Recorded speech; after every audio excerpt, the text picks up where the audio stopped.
the furniture for the frack, the form of the furniture derived from a painting by Paul Feely, a sort of minimalist abstract painting from the 60s, and it was this sort of dumbbell motif that I appropriated and turned into these sort of modular plinths that all link together, a bit like the type of building blocks you encounter in a children's kindergarten in a play area. And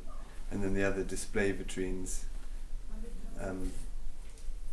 take their form from different retail environments in where I'm living in London, and banks, shops, that type of thing.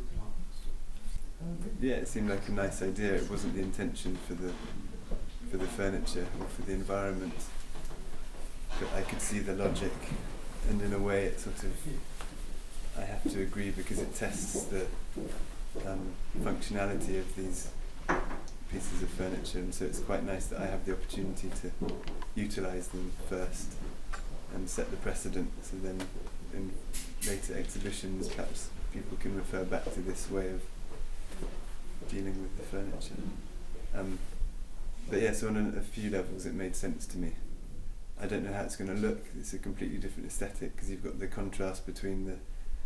very sterile, white, clean, contemporary furniture that I've created alongside these very authentic, sort of worn relics, historical relics. It's going to be quite an interesting tension between these two aesthetics.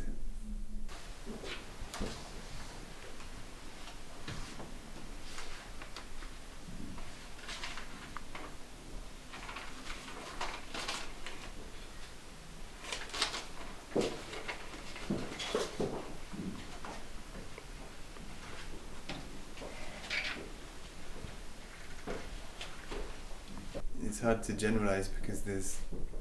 about 70 objects that we've selected so far today, and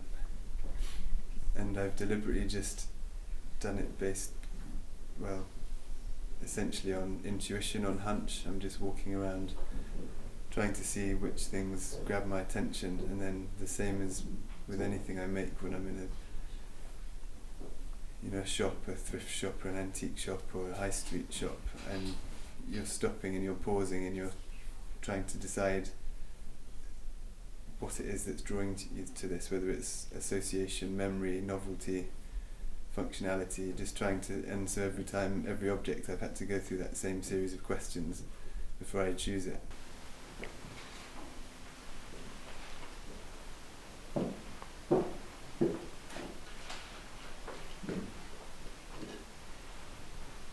So the next important stage, or the stage that's very interesting to me, is the arrangement of these objects. So in a way there's three stages. There's the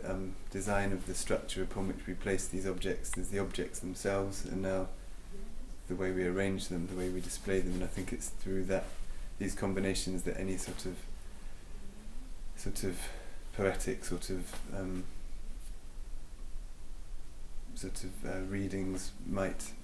arise, or any tension might occur. And so that can, although that will happen in the studio to a degree, I think when we get to the frack in a year's time, we're going to have to sort of just work physically with the objects and move them around and keep going until we get something that doesn't just feel like a straightforward museological display. I also don't want it to be too precious to look like a sort of, like a gift shop, or so that's where you have to sort of try and get the balance just right, so these things are sort of interesting and informative but also operating on a sort of more poetic and sculptural level as well, and perhaps more abstract, and all those artistic concerns.